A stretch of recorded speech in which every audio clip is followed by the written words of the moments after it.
ঘটনাটা আমার দাদার সাথে, আমি আমার দাদার পরিচয়টা একটু দিই। মানে আমার আপন দাদা উনি মারা গেছেন, ওনার চাচাতো ভাই ওনাকেই আর কি ছোটবেলা থেকে দাদা বলে ডাকি, ওনাকেই মানে দেখেছি আর কি। তাছাড়া আমার যিনি আপন দাদা ওনাকে আমি দেখিনি, উনি 1971 সালে মারা গেছেন। তো আমার যিনি দাদা এখন যিনি আছেন, তো উনি হচ্ছেন আমাদের মসজিদের মুয়াজ্জিন ছিলেন, ইভেন এখনও আছেন, তবে এখন আর পার্মানেন্ট না আর কি, কারণ অনেক বেশি বয়স হয়ে গেছে। উনি আমাদের মসজিদে দীর্ঘ 33 বছর যাবৎ নামাজ পড়িয়েছেন 5 ওয়াক্ত এবং মুয়াজ্জিন ছিলেন। তো সেই ক্ষেত্রে উনি যেটা করতেন, কিছু ঝাড়ফুঁকের কাজ করতেন। আমাদের এলাকাতে বিভিন্ন ছোট ছোট বাচ্চা যারা দেখা গেল যে খুব বেশি কান্নাকাটি করতো, তাদের আর কি ঝাড়ফুঁক করতেন, দেখা গেল যে তাদের ওই আর কি কান্নাকাটি থেমে যেত।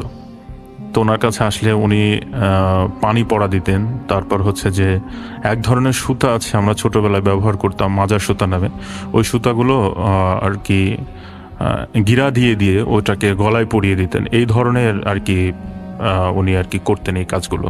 তো এতে দেখা যেত যে ওই যে বাচ্চাগুলো, এগুলো কিন্তু ভালো হয়ে যেত, তাদের বিশেষ করে কান্না, ভয় পাওয়া, এই ধরনের কিছু। তো এই কাজগুলো উনি করতে করতে দীর্ঘ বছর পরে যে ঘটনাটা ঘটে সেটা হচ্ছে যে উনি একটা বাচ্চার এরকম প্রচুর পরিমাণে কান্নাকাটি করে, তো ওনার কাছে নিয়ে আসে। তো আনার পরে উনি ওই বাচ্চাটাকে ঝাড়ফুঁক করে। তো প্রথম দিনে কিছুই হয় না, তার পরের দিন আসছে, ওই দিনও ঝাড়ফুঁক করে। তারপর হচ্ছে যে ওই সুতা টুতা এগুলো আর কি উনি তদবির যেটাকে বলে এটা করতো আর কি। এরকম মোটামুটি 4-5 দিন করার পরে বাচ্চাটা মোটামুটি সুস্থ হয়েছে।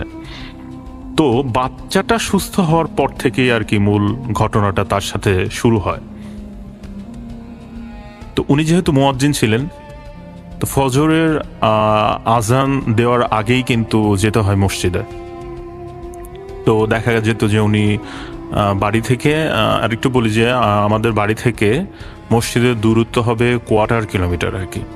সো হেঁটে যেতেই হতো, আর তখন কাঁচা রাস্তা ছিল আর কি। তো উনি একটা হারিকেন হাতে নিয়ে উনি হেঁটে যেতেন। তো দেখা গেল যে ঘুম থেকে উঠলেন, ঘুম থেকে ওঠার পরে উনি একটু বাইরে যেতেন, ফ্রেশ হতেন, তারপর হচ্ছে অজু করে উনি তারপর মসজিদের দিকে যেতেন।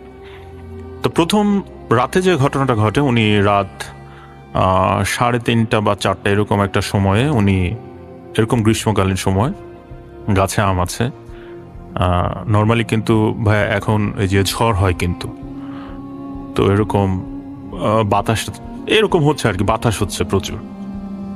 উনি বাইরে বের হয়েছেন, একটা বদনা হাতে, বদনা ভরা পানি আর কি।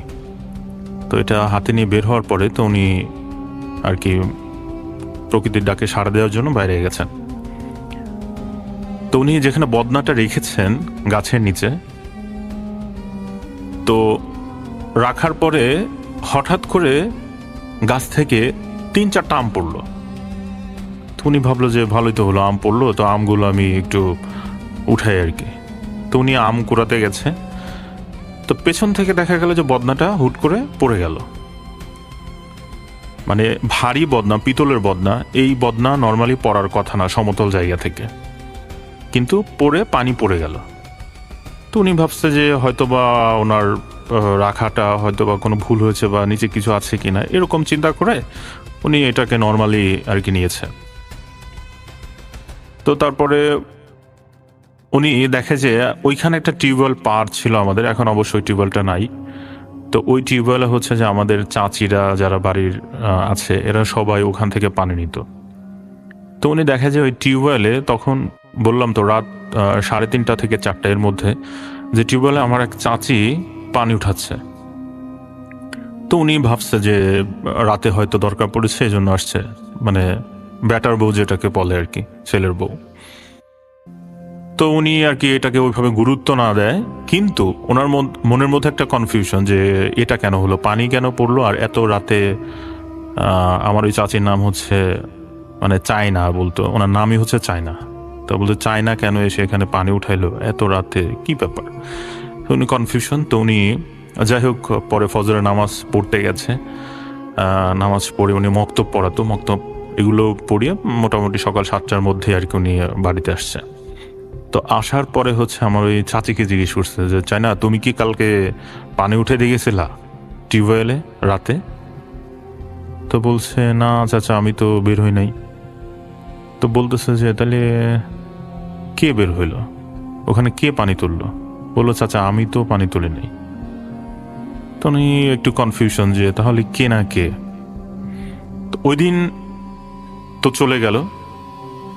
এবার নেক্সট ডেতে উনি অজু করে সুন্দর করে উনি অজু করে বের হয়েছে, মসজিদে যাবে। তো মসজিদে যেতে একটা পথ, আমি তো বললাম যে 1/4 কিলোমিটার। তো এইখানে একটা জায়গা আছে আমাদের আকবর কাকার বাড়ির পাশে জায়গাটা। তো ওইখানে হচ্ছে যে ওই যে মাঠের পানি, আপনার ওটাকে এক ধরনের ক্যানাল বলে, আমাদের ওখানে আঞ্চলিক ভাষায় বলে জুলা। তো ওই জুলা দিয়ে আর কি পানিটা যায়। তো মাঝখানে একটা কালভার্ট আছে, ওই কালভার্ট দিয়ে পানিটা গড়ায়। তো দুই পাশ থেকে আর কি পানি, মাঝখানে রাস্তা, কালভার্টের উপর দিয়ে হেঁটে যেতে হয়। তো ওইখানে আজানের আগে উনি যাচ্ছে, তো দেখে যে একটা মহিলা বসে বসে কাঁদতেছে। তো উনি চিন্তা করলো কি ব্যাপার, কে কান্নাকাটি করে এত রাতে, এখনো আজান পড়ে নাই কিন্তু কাঁদতেছে।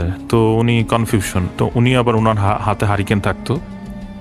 তো উনি এগিয়ে গেছে, এগিয়ে যাওয়ার পর দেখে যে ওইখানে পাশের বাড়ির এক চাচি উনি বসে আছে, আলামিনের মা চাচি। তো বলতেছে যে কি ব্যাপার তুমি এই জায়গায় বসে আছো, কাঁদতেছো কেন? তো বলতেছে যে আসলে ওই যে আপনার ছেলে আমাকে মারছে তো এই জন্য কাঁদতেছে। পরে উনি বলে যাও যাও যাও বাড়ি যাও, এত রাতে এখানে থাকে না, ভয় পাবা। তো এটা বলার পরে উনি ওই মানে ওই যে চাচি, তো উনি ওনার দিকে ড্যাব ড্যাব করে তাকায় আছে, কিচ্ছু বলছে না। তো উনি ওনাকে রেখে উনি মসজিদে চলে গেছে।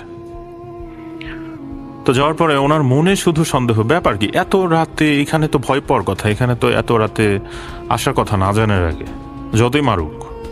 তো উনি অনুরূপভাবে আবার মক্তব পড়ে যখন আসতেছে, আসার পথে ওই বাড়িতে আর কি ওই চাচিকে ডাক দিয়েছে, আলামিনের মা এদিকে আসো।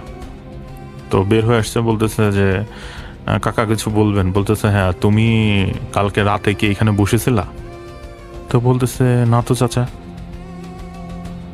তো বলতেছে তাহলে এখানে কান্নাকাটি করলো তুমি? তো আমি তো তোমার সাথে কথা বলছি। বলছে না চাচা আমি তো এখানে বসি নাই, আর আপনার ছেলে তো আমাকে মারেও নাই, এরকম ঘটনাই তো ঘটে নাই। তো উনি তখন কথা না বলে উনি বাড়িতে চলে আসছে। তো এটা গেল একদিন, বেশ কিছুদিন আর কোনো প্রবলেম নাই। কিছুদিন পরে যেটা ঘটে, উনি মসজিদে যাচ্ছে। তো মসজিদে গেলে উনি আর কি প্রসাব করার জন্য রাস্তার পাশে, মসজিদ থেকে একটু দূরে, তো ওইখানে উনি হারিকেনটা নামায়। তো ওই দিন আমার জ্যোৎস্না রাত ছিল, মানে বেলে বেলে জ্যোৎস্না যেটাকে বলে, মানুষকে বোঝা যায়, আসলে দূর থেকে বোঝা যায় একটা মানুষ আসতেছে আর কি। তো উনি প্রসাব করতে বসছে, হুট করে আপনার উত্তর দিক থেকে একটা অনেক বড় গোল্লার মতো একটা আলো আসলো, এবং আলোটা এসে ওনাকে একেবারে উপর থেকে এমনভাবে জাপটে ধরলো, আলো আলো জাস্ট, মানে এত তীব্র আলো যে ওই তীব্র আলোর ঝলকানিতে উনি ওখানেই পড়ে যায়। তো পড়ে যাওয়ার বেশ কিছুক্ষণ পর উনি বুঝতে পারে যে উনি অজ্ঞান হয়ে গেছিল, এবং উনি ওখান থেকে ওঠার পরে উনি ফ্রেশ হয়ে অজু করে তারপর মসজিদে যায় নামাজ পড়ে। তো এই ঘটনা ঘটার বেশ কিছুদিন পর, আর মানে উনি খুব মানে চিন্তিত হয়ে যায় যে আমার সাথে এটা হচ্ছেটা কি। উনি ওনার জায়গা থেকে চেষ্টা করে নিজেকে ভালো রাখার জন্য। তো এই ঘটনার বেশ কিছুদিন পর, মোটামুটি 1 মাস পর, মানে মাঝখানে আর কোনো ঘটনাই ঘটে নাই, 1 মাস পরে যেটা হয়, ওই যে বাচ্চাটাকে উনি আর কি ঝাড়ফুঁক করাইতো, ওই বাচ্চাটা আবার শুরু হয় এই একই ধরনের কাহিনী। তো উনি বাচ্চাটাকে আবারও ঝাড়ফুঁক করাইছে, এবং বাচ্চাটা ভালো হয়ে যায়। যেদিন সন্ধ্যার সময় বাচ্চাটাকে ঝাড়ফুঁক করায়, উনি হচ্ছে যে এশারের মাগরিবের নামাজ পড়ছে, মাগরিবের নামাজ পড়ে উনি এশারের নামাজ পড়ছে, মসজিদেই থাকছে এই সময়টা। তারপর হচ্ছে একটা বাড়িতে গেছে, একটা দাওয়াত ছিল, উনি ওইটা খেয়ে মোটামুটি রাত 9:30 বা 10টা বাজে তো ওই সময় কিন্তু বেলে বেলে জ্যোৎস্না ছিল, এরকম একটা টাইমে। তো রাসেল ভাই একটা ব্যাপারকে, গ্রামে তখন আর কি বিদ্যুৎ ছিল না, আর বুঝতেই পারছেন যে গ্রামে যদি বিদ্যুৎ না থাকে তাহলে কিন্তু মানে রাত 9টা 9:30 মানে অনেক রাত কিন্তু। তো উনি হারিকেন জ্বালিয়ে উনি আস্তে আস্তে হেঁটে আসতেছেন। তো হঠাৎ করে উনি খেয়াল করেন যে মানে অন্ধকার হয়ে আসতেছে। তো উনি চিন্তা করলো কি ব্যাপার, মাত্রই না দেখলেন, উনি ভাবছে যে মেঘ লাগছে হয়তো বা, কিন্তু দেখা গেল যে হঠাৎ করে খুব দুর্গন্ধ ওনার নাকে আসতেছে। তো উনি মানে আশেপাশে তাকাচ্ছে যে কি ব্যাপার, কোথায় এত দুর্গন্ধ, এটা কিভাবে আসলো। তো উনি যখন পাশে তাকাইছে, তো তাকানোর পরে দেখে যে রাস্তার দুই পাশে দুইটা পা, এবং সেই মানুষের অবয়ব, এবং তার উচ্চতা হবে ধরেন যে একেবারে গাছের মাথা পর্যন্ত আর কি উচ্চতা, এবং চুলগুলো মাথার থেকে একেবারে মাটি পর্যন্ত চুল, এবং দুর্গন্ধময় চুল থেকে দুর্গন্ধ আসছে। আর তার দাঁতগুলো হচ্ছে অনেকটা আমাদের যে হাতের আঙ্গুল এর থেকে বড় বড় দাঁত, আর হাতের অনেক বড় বড় হাত, এবং হাতের নখগুলো আপনার কুকুরের মতো কিন্তু বেশ বড় সাইজের। তো উনি দেখছে যে এইটা হচ্ছে উপর থেকে ওনার দিকে একেবারে মানে দাঁত বের করে তাকায় আছে, মানে ওনাকে ধরবে বা খেয়ে ফেলবে এরকম আর কি। তো উনি এটা দেখার পরে প্রচণ্ড পরিমাণে ভয় পায়, এবং দোয়া কালাম যা উনি জানে এগুলো পড়তে পড়তে উনি হাতে হারিকেনটা নিয়ে খুব দ্রুত সময়ে বাড়িতে চলে আসে। এবং আসার পরে ওই রাতে ওনার আর ঘুম হয় না ভালো। তো পরবর্তীতে যাই হোক, উনি ওই দিনে ফজরের নামাজেও গেছে মানে আজান দেওয়ার পরে। তো উনি ওই দিনে, এই দিনের বেলা উনি যেটা করে, উনি যেখানে মুরিদ ছিল ওনার যে পীর, উনি সেই পীরের কাছে যায় এবং গিয়ে ঘটনাগুলো বলে যে হুজুর আমার সাথে এই ঘটনা ঘটছে। তারপরে হুজুর বলে যে তুমি যে বাচ্চাটাকে যে ঝাড়ফুঁক করছিলা, এটা হচ্ছে ওই কারণেই তোমার সাথে এই ঘটনা ঘটছে, যে এটা ওই বাচ্চাটাকে দূর থেকে আসর করত, তো তুমি ওকে ঝাড়ফুঁক করছো, ওর কাছে যেতে পারে নাই। তো এই যে যেতে পারে না, এই যে রাগ, এই রাগের জায়গা থেকে সে তোমার পিছু নিয়েছে, বাট তুমি অনেক কিছু জানো, এই কারণ হচ্ছে তোমার ক্ষতি করতে পারে নাই। তো পরে হুজুর আর কি ওনার বিভিন্ন ধরনের তদবির শেখায় দেয়, বিভিন্ন কিছু শেখায় দেয়। তারপর হচ্ছে ওই তদবির আর কি যেটাকে বলে, ওইটা ওনাকে দেয়। তো দেওয়ার পরে উনি আলহামদুলিল্লাহ তখন থেকে ভালো হয়ে যায়। তো তার পরবর্তীতে উনি এই যে ঝাড়ফুঁকের যে ব্যাপারটা, উনিও আস্তে আস্তে বৃদ্ধ হয়ে গেছে, এখন আর ওইটা করে না। তবে উনি এখনও আছেন, এখনও মসজিদে যান, এখনও আর কি নামাজ মাঝে মধ্যে পড়ান, নিজেও পড়েন, মসজিদে আজানও দেন। তো এখন আলহামদুলিল্লাহ উনি ভালো আছেন। ওনার বয়স এখন প্রায় 100-র কাছাকাছি, 95 থেকে 100 এর মধ্যে হবে আর কি।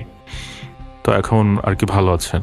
তো রাসেল ভাই, এই ছিল আমার প্রথম ঘটনা, আমার দাদার ঘটনা। ওকে, থ্যাংক ইউ সো মাচ। আমার মনে হয় যে আপনি তো আজকে টোটাল কয়টা ঘটনা আছে আমাকে যদি একটু বলতেন। ভাই আমার ঘটনা আরও একটা আছে। ওকে, সো আমরা আপনার দ্বিতীয় ঘটনায় তাহলে যেতে চাই। আপনার দ্বিতীয় ঘটনা যদি একটু বলতেন তাহলে সেটাও, তার আগে একটু প্রেক্ষাপটটা বলবেন যে কোথাকার ঘটনা এবং কি রিলেটেড সেটারে বলে তারপর আপনার ঘটনায় যাই, চলেন। শিওর ভাই। এই ঘটনাটা হচ্ছে যে আমি যেখানে জব করি সেখানকার আমার এক ভাই আর কি, হৃদয় ভাই, ওনার সাথেই ওনার এলাকার ঘটনা। এটা হচ্ছে আপনার বরিশালের ঝালকাঠির নন্দীগ্রাম গাবগাছ কেন্দ্রিক একটা ঘটনা। চলুন শুরু করি। শিওর। তো ভাই এটা নন্দীগ্রাম, ঝালকাঠির যে নন্দীগ্রাম, তো নন্দীগ্রামে যাওয়ার পথে একটা গাবগাছ আছে, মানে রাস্তার ধারে। গাবগাছটার শুধু যে গাবগাছ তা না, এর আশেপাশেও তাল গাছ, বিভিন্ন গাছ আছে। তবে রাস্তাটা গেছে দুই পাশে কিন্তু আপনার হচ্ছে যে ক্ষেত, ধানের ক্ষেত, মাঝখান দিয়ে রাস্তায় হচ্ছে একটা গাব গাছ, আর হচ্ছে আপনার তাল গাছ সহ আরও বিভিন্ন গাছ। তো আপনার নন্দীগ্রামের যে বাজারটা আছে, এই বাজারটা থেকে নন্দীগ্রামে যেতে এর মধ্যে আর কোনো বাড়িঘর নাই।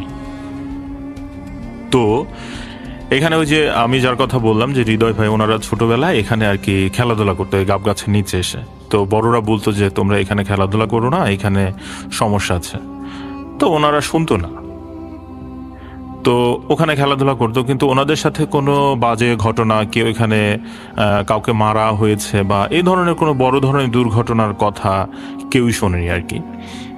তো নর্মালি যেটা হতো যে সন্ধ্যা হইলেও ওই গাছের নিচ দিয়ে মানে কেউ না যাওয়ার চেষ্টা করতো, একেবারে খুব বেশি দরকার না পড়লে যেত না আর কি। আবার যদিও বা যেত তাহলে কি করতো, দুজন যেত। মানে পেছনের কারণ হলো যে ওই গাব গাছে একটা মহিলা পাশের গ্রাম থেকে আসে, একটা মেয়ে।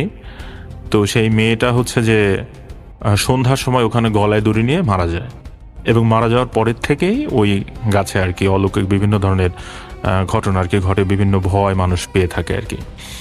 তো এটা হয় যে আপনার রাত 10টা-11টার পরে ওই গাব গাছ দিয়ে দেখা গেছে ধোঁয়া উঠতেছে, মনে হচ্ছে কি আগুন ধরাই দিছে কেউ, এরকম। আবার কেউ যাচ্ছে গাছে ঝাঁকি দিচ্ছে, কোথাও বাতাস নেই, গাছে বাতাস, এরকম ঘটনা ঘটে। তো হৃদয় ভাইয়ের সাথে যে ঘটনাটা ঘটে যে ওরা হচ্ছে একদিন ওই গাছের ডালে উঠে আপনার হচ্ছে যে আইসক্রিম খাচ্ছে গরমের দিনে, তিন বন্ধু। তো হঠাৎ করে 3 বন্ধু গাছ থেকে পড়ে যায়। 3 বন্ধু গাছ থেকে পড়ে যাওয়ার পরে 3জনের দিকে তাকায় আছে, দুপুরবেলার ঘটনা, যে কি ব্যাপার, এটা কি হলো, 3জন একসাথে পড়লাম। 3জনই যখন বাড়িতে যাওয়ার পর রাতে 3জনেরই জ্বর আসে। তো জ্বর আসলে তখন হচ্ছে তাকে ওই আপনার হুজুর টুজুর বা যাই হোক কবিরাজ এগুলো দেখায়, ঝাড়ফুঁকের মাধ্যমে ওরা আর কি ভালো হয়। তো হৃদয় ভাই যেটা বললো যে ওনার এলাকার একজন জেলে ছিল, যিনি হচ্ছে মাছের ব্যবসা করতেন। তো উনি একদিন নন্দীগ্রাম বাজার থেকে উনি গ্রামের দিকে যাচ্ছেন সন্ধ্যার সময়। তো ওনার হচ্ছে ডালার মধ্যে কিছু মাছ, ওটা বেঁচে গেছে, ওটা নিয়ে উনি বাড়িতে আসতেছে। তো ওই গাব গাছের ওখানে আসার পরে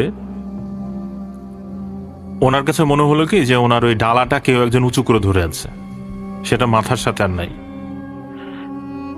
তো উনি দেখে যে আসলে ডালা আছে, কিন্তু ডালার মধ্যে যে মাছ ছিল এই মাছটা নাই। তো উনি দেখে যে মাছগুলো আপনার ওই যে গাব গাছ, ওই গাব গাছের ডালের সাথে ঝুলতেছে। তো উনি চিন্তা করলো কি ব্যাপার, এইখানে মাছ গেল কেমনে। মানে ওনার সেন্স নাই যে এইখানে প্যারানর্মাল ঘটনাগুলো ঘটে, ওনার সেন্স এটা তখন আর কাজ করতেছে না। ওনার চিন্তা হলো এই মাছগুলো উনি এখন গাছ থেকে মানে নিয়ে আসবে আর কি, এটাই হচ্ছে ওনার চিন্তা। তো উনি ডালাটা নিচে রেখে উনি গাছে উঠছে। তো গাছে ওঠার পরে উনি দীর্ঘক্ষণ ওই মাছ এক ডাল থেকে আরেক ডাল, আরেক ডাল থেকে আরেক ডাল, এরকম যাচ্ছে আর কি। তো রাত 10টার দিকে ওইখান দিয়ে হৃদয় ভাইয়ের বাবা আসতেছিলেন। তো উনি হঠাৎ করে গোঙানির শব্দ শুনতে পান এবং লাইট মারে যে আশেপাশে কোথাও কি হচ্ছে কিনা। তো পরে দেখা যায় আশেপাশে কোথাও নাই, পরে দেখা যায় গাছের থেকে আসতেছে। তো উনি যখনই গাছে লাইট মারার সাথে সাথে ওই লোকটা মাটিতে পড়ে গেছে। এবং মাটিতে পড়ছে কি, তখন একটু কাদাময় ছিল আর কি, বৃষ্টির দিনে একদম মাথাটা ওই মাটির মধ্যে, রাস্তার পাশে মাটির মধ্যে গেড়ে যায়। তো পরে উনি ওনাকে ওঠায় আর কি। তো উঠানোর পরে বলতেছে কি ব্যাপার, তুমি এখানে কিভাবে, তুমি গাছে ছিলে কেন? তো উনি বলতেছে যে এই ঘটনা আমি দেখি যে আমার মাছ গাছে উপরে উঠায় নিয়ে গেছে, আমি মাছ আনতে গেছি। তো তখন উনি বলতেছে তুমি কি জানো না যে এখানে সমস্যা আছে? তো বলছে ভাই আমার তো এটা মাথায় নেই। তো বলছে তুমি কখন আসছো? বলে যে সন্ধ্যার পর। তো বলছে এখন দেখছো কয়টা বাজে? তো এখন দেখে যে রাত বাজে 10টা। মানে উনি প্রায় 2 ঘন্টা বা 3 ঘন্টা যাবৎ উনি ওইখানে মানে গাছের উপরেই ছিল, কিন্তু উনি বুঝতেও পারে না যে এতক্ষণ যাবৎ গাছে আছে। তো তারপরে লোকটাকে নিয়ে আসে। তো লোকটার বাড়ি আসার পরে যেটা হয়, প্রচুর পরিমাণে জ্বর হয়, এবং জ্বর হইতে হইতে উনি ওনার কর্মক্ষমতায় হারিয়ে ফেলে, এবং বেশ কিছুদিন পরে উনি মারা যায়। তো মারা গেলে তখন গ্রামবাসীর মধ্যে অনেক বেশি আতঙ্ক সৃষ্টি হয়ে যায় যে ওই সন্ধ্যার পরে আর ওইখান দিয়ে কেউ একা যায় না। তো হৃদয় ভাইয়ের সাথে যে ঘটনাটা ঘটে এই একই গাছের এখানে, হৃদয় ভাই একদিন হচ্ছে ঝালকাঠি থেকে আপনার গ্রামে যাবে। তো রাত 8টা বেজে গেছে। তো উনি তো জানে যে এখানে দুর্ঘটনা ঘটে আর কি। তো ওনার হাতে একটা মোবাইল ছিল, ওই মোবাইলে জাস্ট টর্চটা জ্বালিয়ে উনি আসতেছে। এখন দূর থেকে এই গাছের দিকে তাকিয়েছে, এখন দেখা যায় গাছ ধরে আগুন জ্বলতেছে। তো উনি তখন চিন্তা করলো যে এখন আমি কি করি। তো উনি ওনার বাড়িতে ফোন দিচ্ছে, কিন্তু বাড়িতে কারোই ফোন পাচ্ছে না আর কি, বন্ধ আর কি। ওনার ভাইকে ফোন দিচ্ছে, ভাইয়ের নাম্বারও বন্ধ। তারপর হচ্ছে যে মা ফোন ইউজ করে না, বাবা ফোন দিছে, বাবা সে বলতেছে আমি বাড়িতে নেই। তখন উনি বাধ্য হয়ে একা একা আসে, কিন্তু ওনার সেরকম কোনো ক্ষতি হয় না। যেটা হয়েছে, ওই গাছের নিচে যখন আসে তখন ওনার কাছে মনে হলো যে ওনার সমস্ত শরীর ভারী হয়ে গেছে এবং গায়ের যে লোমগুলো এগুলো দাঁড়িয়ে গেছে। তো তারপরে উনি যাই হোক ওনার মতো করে উনি সাহস নিয়ে আর কি বাড়িতে চলে আসে। তা আসার পরে ওই দিন রাতে ওনার জ্বর আসে আর কি, কিন্তু পরে কবিরাজ এগুলো দেখানোর পরে ওনার এই সমস্যাটা কেটে যায়। গাছটাকে মোটামুটি 2014 সালের দিকে এসে কেটে ফেলে আর কি। তো কেটে ফেলার পরেও ওইখানে মানে যারা কাটছে গাছ আর কি, তো ওইটা তাদের আর কোনো প্রবলেম হয় নাই। প্রবলেম না হলে আপনার এখন আর কি যেটা হয় যে ওইখানে যাওয়া আসা করলে এখন আর কোনো প্রবলেম হয় না।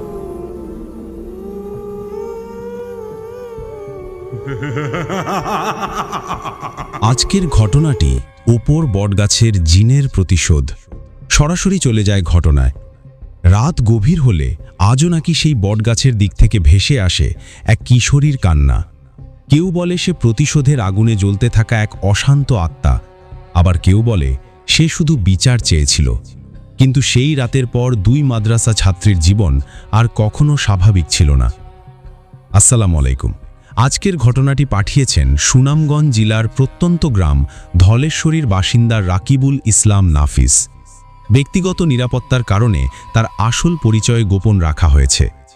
তিনি জানিয়েছেন ঘটনাটি তার বড় ভাইয়ের জীবনে ঘটে যাওয়া এক ভয়ঙ্কর অভিজ্ঞতা। সমস্ত নাম এবং স্থানের নাম পরিবর্তন করা হয়েছে, তবে মূল ঘটনাটি সম্পূর্ণ সত্য বলে তিনি দাবি করেছেন। ঘটনাটি আজ থেকে বেশ কয়েক বছর আগের। নাফিসের বড় ভাইয়ের নাম ছিল আরমান। ছোটবেলা থেকেই সে মাদ্রাসায় পড়াশোনা করত। প্রথমে তাদের গ্রামের পাশের একটি ছোট মাদ্রাসায় ভর্তি ছিল, কিন্তু সেখানে পড়াশোনার মান ভালো না হওয়ায় পরিবারের সিদ্ধান্তে তাকে অনেক দূরের একটি কাউমি মাদ্রাসায় ভর্তি করানো হয়। মাদ্রাসাটি ছিল পাহাড় ঘেরা নির্জন এক এলাকায়। চারপাশে ঘন জঙ্গল, বিশাল বটগাছ আর অদ্ভুত নিস্তব্ধতা। দিনের বেলাতেও জায়গাটা কেমন যেন ভয় ধরিয়ে দিত। প্রথম দিকে আরমানের সেখানে একদম ভালো লাগতো না, তবে ধীরে ধীরে অন্য ছাত্রদের সঙ্গে মিশে যেতে শুরু করে। সেই মাদ্রাসায় তার সবচেয়ে ঘনিষ্ঠ বন্ধু হয় তাহমিদ নামের এক ছেলে। দুজন একসঙ্গে পড়াশোনা করত, খাওয়া দাওয়া করত, এমনকি রাতের গল্পও ভাগাভাগি করত। একদিন সন্ধ্যার পর হঠাৎ মাদ্রাসার প্রধান হুজুর জরুরি কাজে বাড়ি চলে যান। হুজুর না থাকায় ছাত্রদের মধ্যে যেন উৎসব লেগে যায়। সবাই হইচই করছে। তখন তাহমিদ এসে আরমানকে বলল, আজ রাতে একটু বাইরে ঘুরে আসবি? আরমান প্রথমে রাজি হচ্ছিল না, কিন্তু বন্ধুর জোড়াজড়িতে শেষ পর্যন্ত রাজি হয়ে যায়। এশার নামাজ শেষ করে তারা দুজন একটা টর্চ লাইট নিয়ে বেরিয়ে পড়ল। চারপাশে তখন গরমের রাত, বাতাসও যেন ভারী। হাঁটতে হাঁটতে তাহমিদ মোবাইলে ওয়াজ চালিয়ে দিল। তারা গল্প করতে করতে অনেকটা পথ চলে যায়। হঠাৎ দূর থেকে কয়েকটা শেয়ালের একসঙ্গে ডাক ভেসে এলো। আরমানের বুক কেঁপে উঠল। সে বলল, চল ফিরে যাই। কিন্তু তাহমিদ হেসে বলল, শেয়ালের ডাক শুনে ভয় পেলে চলবে নাকি। তারা আরও সামনে এগোতে লাগলো। কিছু দূর যাওয়ার পর আরমান খেয়াল করল সামনে রাস্তা নেই।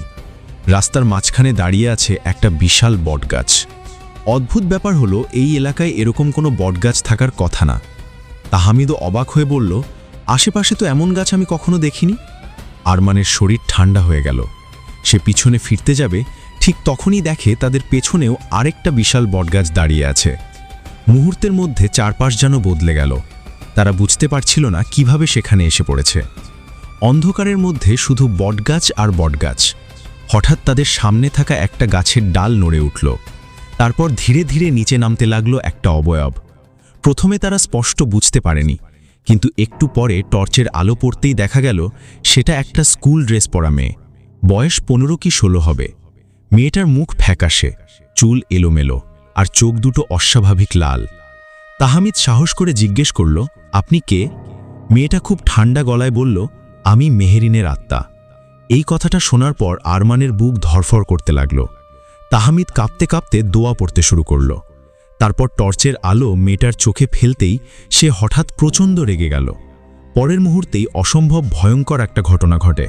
মেয়েটা তাহমিদের গলা চেপে ধরে তাকে মাটির অনেক ওপরে তুলে ফেলে। তাহমিদ ছটফট করছে। তারপর তাকে ছুঁড়ে মারল বট গাছের দিকে। তাহমিদ গিয়ে ধাক্কা খেল গাছের গায়ে। এই দৃশ্য দেখে আরমান আর কিছু মনে রাখতে পারেনি। সে জ্ঞান হারিয়ে ফেলে। যখন তার জ্ঞান ফেরে তখন সে নিজেকে মাদ্রাসায় দেখতে পায়। চারপাশে অনেক মানুষ। সে উঠে বসেই তাহমিদকে খুঁজতে থাকে। পরে জানতে পারে গ্রামের এক লোক ভোরের দিকে তাদের দুজনকে অচেতন অবস্থায় খুঁজে পেয়েছিল। তাহমিদের মাথা ফেটে গিয়েছিল, তাকে হাসপাতালে নিয়ে যাওয়া হয়েছে। ঘটনাটি শুনে মাদ্রাসার হুজুর আরমানকে নিয়ে পাশের গ্রামের এক কবিরাজের কাছে যান। সব কথা শোনার পর কবিরাজ কিছুক্ষণ চুপ করে থাকেন। তারপর ধীরে ধীরে বলতে শুরু করেন বহু বছর আগের এক ঘটনা। এই এলাকায় একসময় মেহেরিন নামে খুব সুন্দর একটা মেয়ে থাকত। এলাকার অনেক ছেলে তাকে পছন্দ করত, কিন্তু মেহেরিন ভালোবাসত অন্য একজনকে। সেই কারণেই গ্রামের প্রভাবশালী এক যুবক তাকে অপমানের প্রতিশোধ নিতে এক সন্ধ্যায় অপহরণ করে। পরে কয়েকজন মিলে সেই মেয়েটির ওপর নিষ্ঠুর নির্যাতন চালায় এবং তাকে হত্যা করে ওই বটগাছের সঙ্গে ঝুলিয়ে দেয়। সেদিন থেকেই নাকি সেই বটগাছের আশেপাশে অদ্ভুত সব ঘটনা ঘটতে শুরু করে। কবিরাজ আরমান আর তাহমিদকে কিছু পানি পড়া আর তাবিজ দেন। সেই সঙ্গে রাতে বাইরে বের হতে নিষেধ করেন। কয়েক মাস সব শান্ত ছিল, কিন্তু একদিন সকালে খবর এলো সেই পুরনো বটগাছের নিচে দুজন যুবকের ক্ষতবিক্ষত লাশ পাওয়া গেছে। তাদের শরীর এমনভাবে ছিঁড়ে খুঁড়ে ফেলা হয়েছিল যে চিনতে কষ্ট হচ্ছিল। খবরটা শুনে আরমানের বুক কেঁপে ওঠে। তার মনে পড়ে যায় সেই রাতের কথা। সেদিন রাতেই আরমান এক ভয়ঙ্কর স্বপ্ন দেখে। সে দেখে সেই একই মেয়েটি তার সামনে দাঁড়িয়ে আছে। মেয়েটা বলছে, যারা আমার জীবন নষ্ট করেছে তাদের মধ্যে দুজনকে আমি শেষ করেছি, আরও দুজন বাকি আছে, আমাকে সাহায্য করো। আরমান ভয়ে কাঁপতে কাঁপতে জিজ্ঞেস করল, আমি কিভাবে সাহায্য করব? মেয়েটা বলল, আমার নতুন একটা দেহ দরকার, একটা লাশ এনে দিতে হবে। আরমান ঘুম ভেঙে উঠে বসে পড়ে। শরীর ঘামে ভিজে গেছে। সে পুরো ঘটনা তাহমিদকে খুলে বলে। এরপর তারা আবার সেই কবিরাজের কাছে যায়। সব কথা শুনে কবিরাজের মুখের রং বদলে যায়। তিনি জানান পূর্ণিমার রাতে মেহেরিনের আত্মাকে মুক্তি দেওয়ার শেষ সুযোগ আসবে, আর সেই কাজ করার জন্য আরমানকেই বেছে নেওয়া হয়েছে। পরদিন রাতে তারা তিনজন একটা পুরনো কবরস্থানের দিকে রওনা দেয়। চারপাশে তখন পূর্ণিমার আলো, বাতাসে কেমন যেন অস্বাভাবিক গন্ধ। কবরস্থানে পৌঁছে কবিরাজ আরমানকে একটা কোদাল ধরিয়ে দিলেন। তারপর বললেন, নতুন একটা কবর খুঁড়ে লাশ বের করতে হবে। আরমানের হাত কাঁপছিল, তবুও সে আল্লাহর নাম নিয়ে মাটি খুঁড়তে শুরু করল। অনেক কষ্টে মাটি সরিয়ে যখন কাফনে মোড়ানো লাশটা দেখতে পেল, ঠিক তখনই চারপাশে হঠাৎ প্রচণ্ড গরম বাতাস বইতে শুরু করল। দূর থেকে একটা মেয়ের কান্নার শব্দ ভেসে আসছিল। আরমান পিছনে তাকিয়ে দেখে সেই মেয়েটা দাঁড়িয়ে আছে, চোখ দুটো আগুনের মতো জ্বলছে। সে চিৎকার করে বলল, তোমরা আমাকে ধোঁকা দিয়েছ। মুহূর্তের মধ্যে পুরো কবরস্থানের চারপাশে আগুন জ্বলে উঠল। মেয়েটা লাশটার দিকে ছুটে গেল, কিন্তু কবিরাজ আগে থেকেই একটা তাবিজ লাশের সঙ্গে বেঁধে রেখেছিলেন। আগুনের মধ্যে মেয়েটার অবয়ব ছটপট করতে লাগল। ভয়ঙ্কর চিৎকারে পুরো এলাকা কেঁপে উঠছিল। একসময় সব শান্ত হয়ে যায়। কবিরাজ হাফ ছেড়ে বললেন, শেষ পর্যন্ত আত্মাটা মুক্তি পেল। পরদিন সকালে খবর আসে, বহু বছর আগে সেই মেয়েটির ওপর নির্যাতন চালানোর শেষ দুজন লোক সড়ক দুর্ঘটনায় মারা গেছে। এই ঘটনার পর আরমান আর কখনো সেই বটগাছের কাছে যায়নি। তবে আজও গভীর রাতে নাকি কেউ কেউ সেই পথ দিয়ে গেলে দূর থেকে এক কিশোরীর কান্না শুনতে পায়, আর সেই কান্না শুনলেই গ্রামের মানুষ দরজা জানালা বন্ধ করে দেয়। সম্মানিত দর্শক, ঘটনাটি কেমন লাগলো অবশ্যই কমেন্ট করে জানিয়ে যাবেন। আশা করি সবাইকে ঘটনাটি ভালো লেগেছে। চলুন আরও একটি ভয়ানক ঘটনা আপনাদের শোনানো যাক।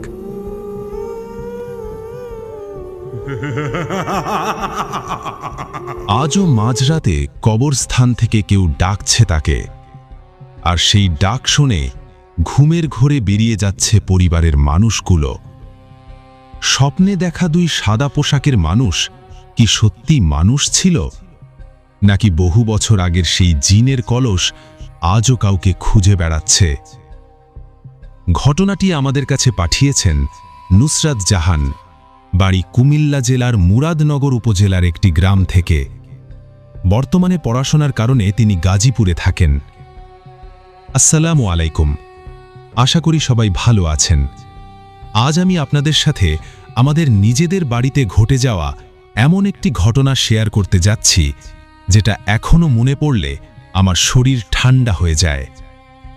ঘটনাটি আমি ছোটবেলা থেকে আমার মায়ের মুখে অসংখ্যবার শুনেছি, কিন্তু কয়েক বছর আগে সেই ঘটনার একটি অংশ আমি নিজের চোখে দেখার পর থেকে আর কখনো এটাকে কল্পকাহিনী মনে হয়নি।